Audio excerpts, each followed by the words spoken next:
I've been here for 25 years. It's always been family-oriented, quiet, friendly, that everybody felt safe in. I raised my kids and, my family in this area, and I always felt comfortable here.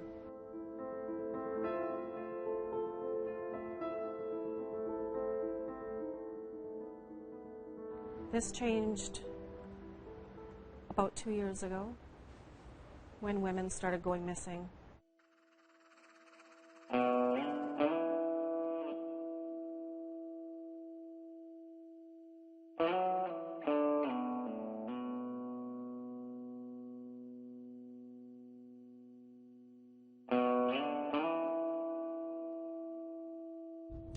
Now it feels evil. It crushes your faith in what is out there.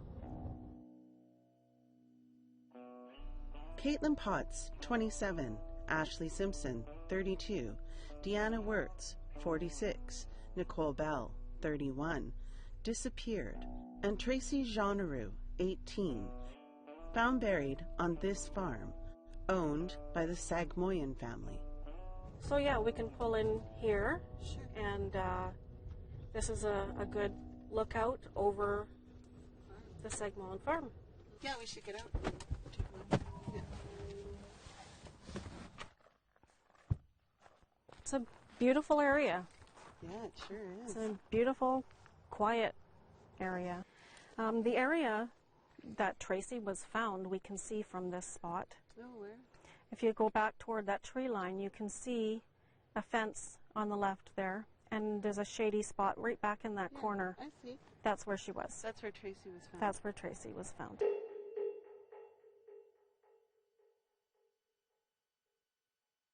In behind that tree line and up toward the top of that mountain, there's another road back there called Yankee Flats. Deanna Wirtz lived on that road, and Ashley Simpson as well, just sort of across the street and down one house. So they were very, very close to this farm. It's definitely a short enough distance that you could walk to it with ease.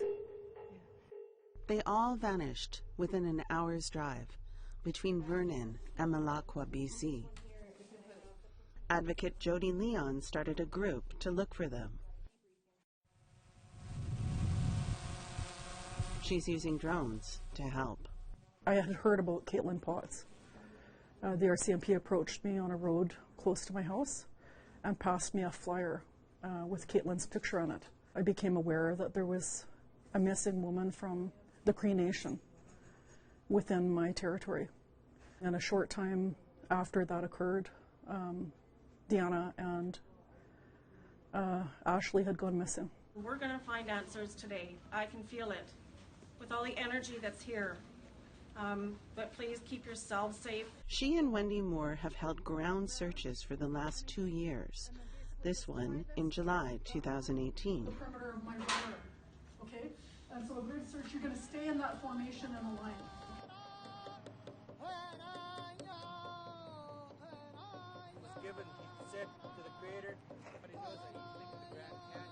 The families of the missing have come from all over Canada, exhausting their savings, waiting, give us agonizing.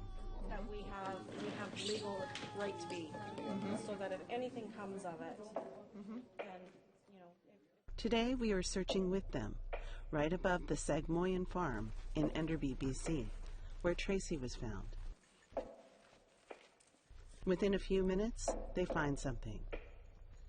That's the thing, is you don't touch it, right? Can anybody find a couple of Cell phone. some sticks so we can mark it? A cell phone cover I got sticks. buried deep in the mud.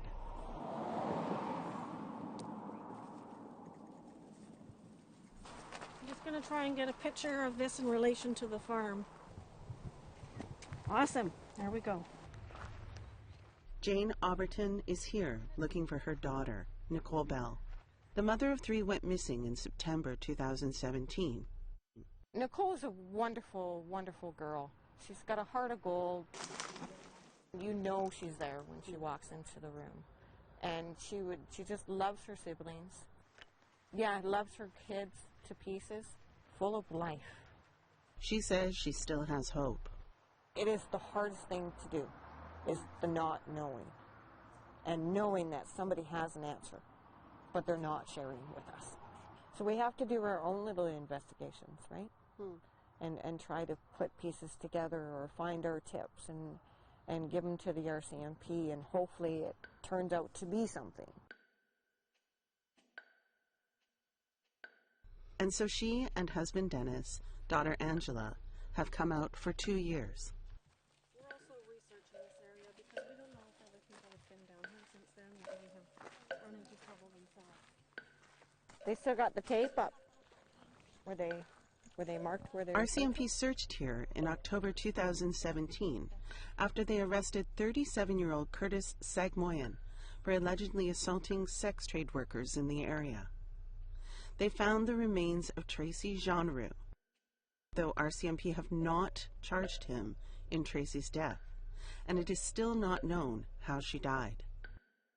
All the families were on edge for every moment, waiting to find out who that was on the farm.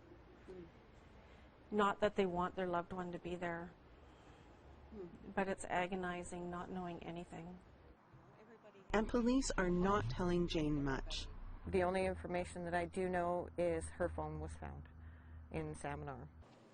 RCMP declined an interview with APTN Investigates and would only say the investigations are open and ongoing. They have not linked any of the missing women to Sagmoyan. But it is clear somebody does not want us here.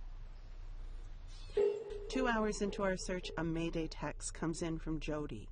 Get off the mountain, now. And then I heard a flare gun go off. And these guys had said that there's somebody up there with an ATV.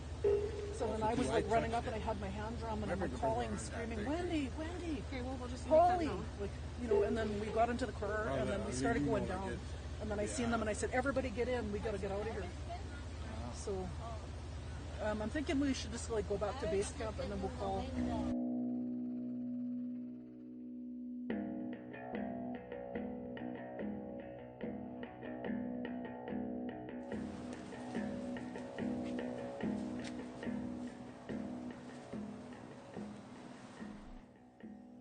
Wendy takes us with her while she runs errands today, getting ready for the search. Wendy doesn't go out alone now. Her friend Lillian Thomas and mother Marlene are always along. We even come across a negative energy in the community. Not a lot of it, but there are some who question our political motives, take down our posters. Oh, truck coming down. Down? Down. Yeah, we can just turn around in here.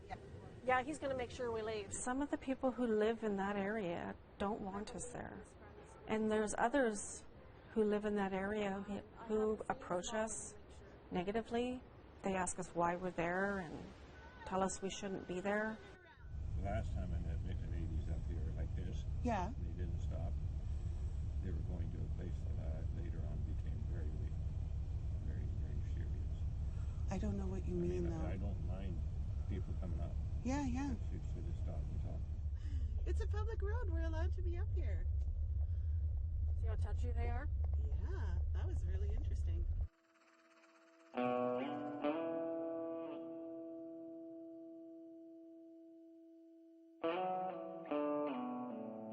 A lot of people have said that they've never seen a father-daughter relationship like we've had.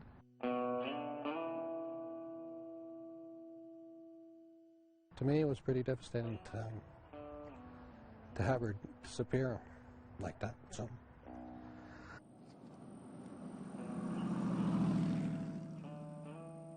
Ashley Simpson walked this road, and supposedly she was carrying a pink suitcase when she went missing. Hitchhike home, that was her plan. But her dad, John Simpson, says, no way. I advise her never ever to hitchhike and never go anywhere on highway alone. So for them to say that, well, yeah, she went hitchhiking back to Ontario, well, we would just find that really hard to believe. We don't know really what happened. That's the most bothersome thing about this. He came back this year to search for his daughter, this time bringing her family along. The police are just waiting for a break in the case, but they still believe that what they had thought in the very beginning, that it was a domestic dispute that's probably went a bit wrong. Though everybody else denies that, we as a family don't know. We have to go with what we're told and what we're told by the people in charge. All we want to do is find her remains and bring them home, and then we could be finished with this episode in our lives. Ashley loved taking photos, especially of this creek just down the road from where she was staying. Searched this whole creek. Yeah. He came by himself, and Jody showed him where this area was, and the poor man just started looking. I'm emotional here because I'm standing in a place where these women were, and I'm trying to find them. And I can feel them because they loved this. Then right in the middle of this interview with Wendy, we heard a truck horn. Lillian was waiting with our truck at the side of the road. What just happened? And this guy pulls up on his bike, walked up really close, and asked us what we were doing here. Maybe it's all the unwanted attention brought on by the Sagmoyen case. Or maybe it's something darker. We kind of lose the soul if we're out here for too long, and we don't get treated very good. We get discriminated against and abused, and we just end up losing who we are. We'll have that story when we come back.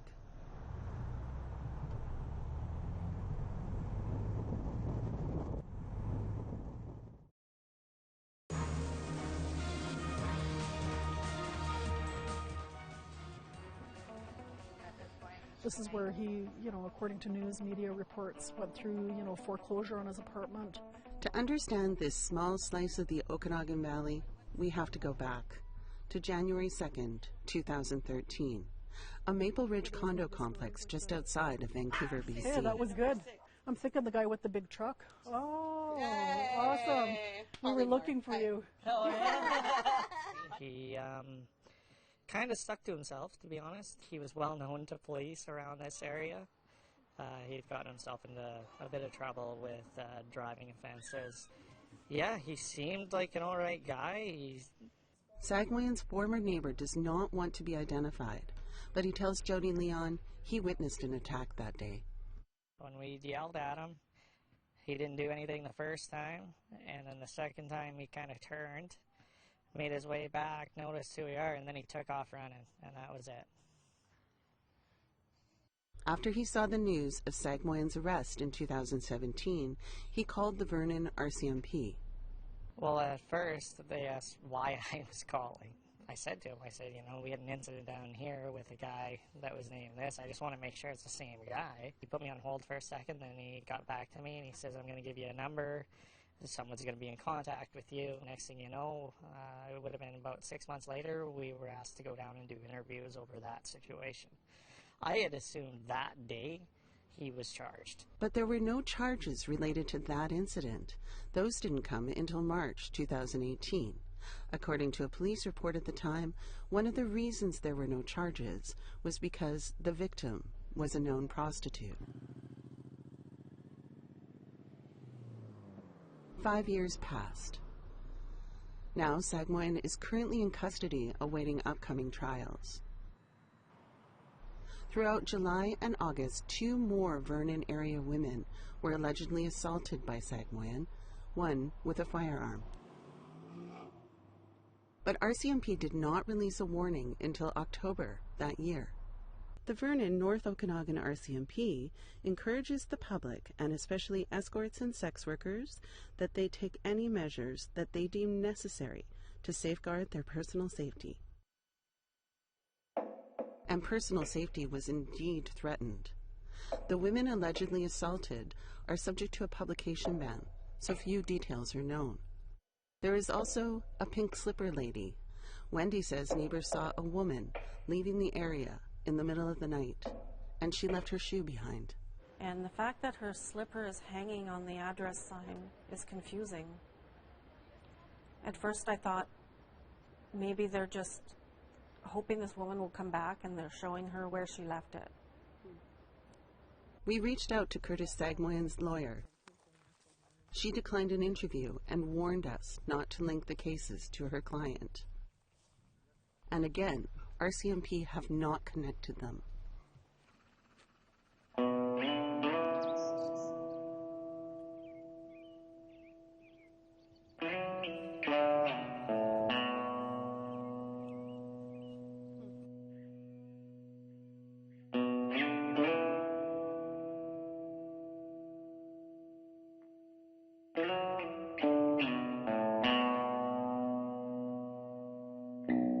There has to be people out there that know something.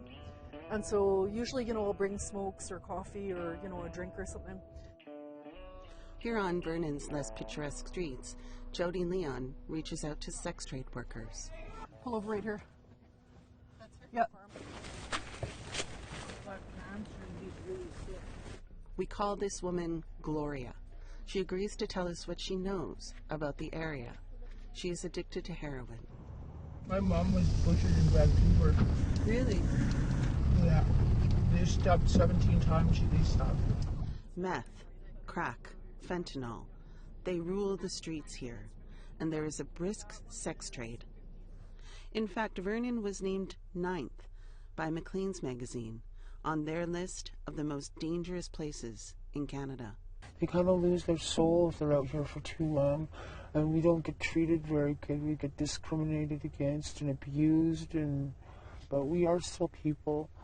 We still have a heart. We were little kids once. We were somebody's baby. We were somebody's precious child, and we're not animals. We're not there to be kicked around and to be hurt. I just want to go home. I miss her. You miss her? Yeah. Yeah.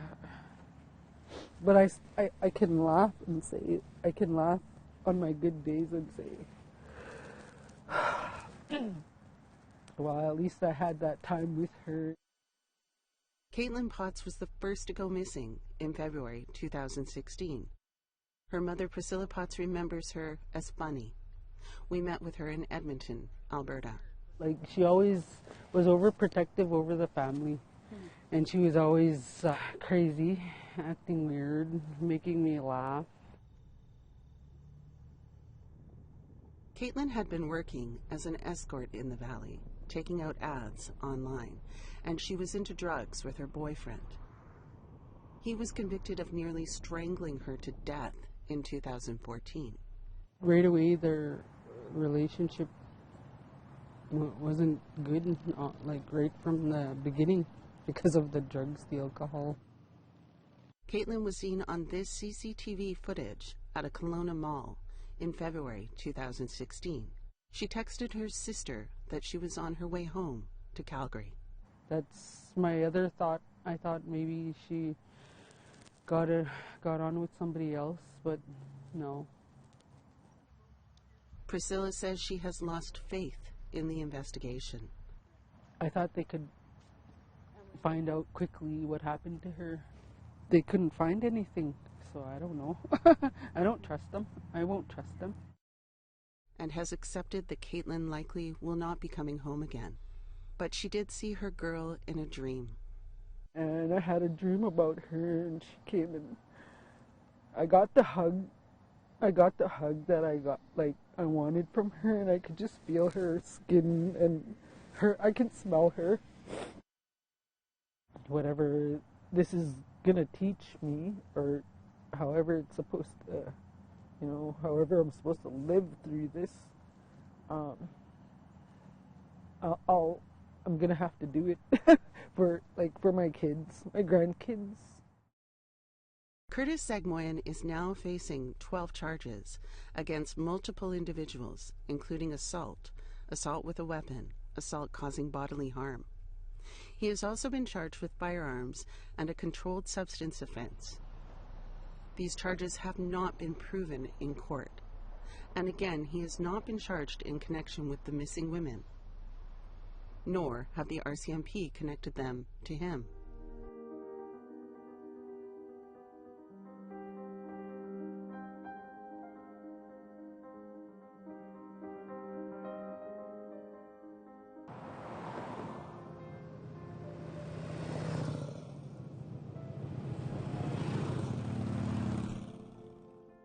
The area is also known for drugs, and while it's clear there are criminal elements and at least one alleged bad apple, we left the valley with few answers.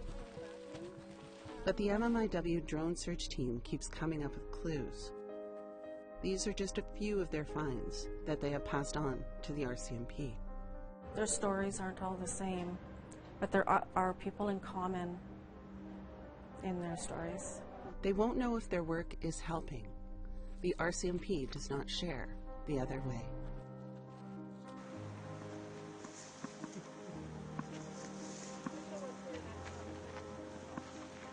We are not going to stop until we have answers.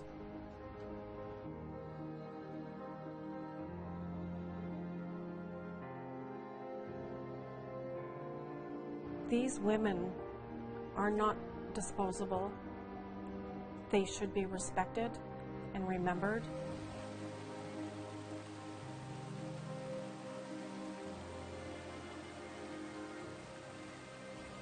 And everybody should be doing something to help find them.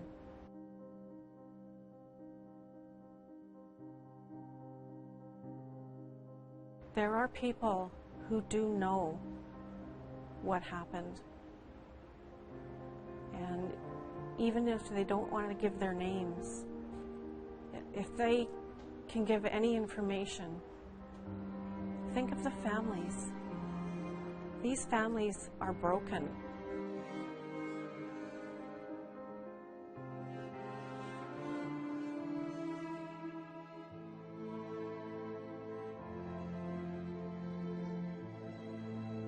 They have a huge hole in their hearts that can't be filled until they have answers.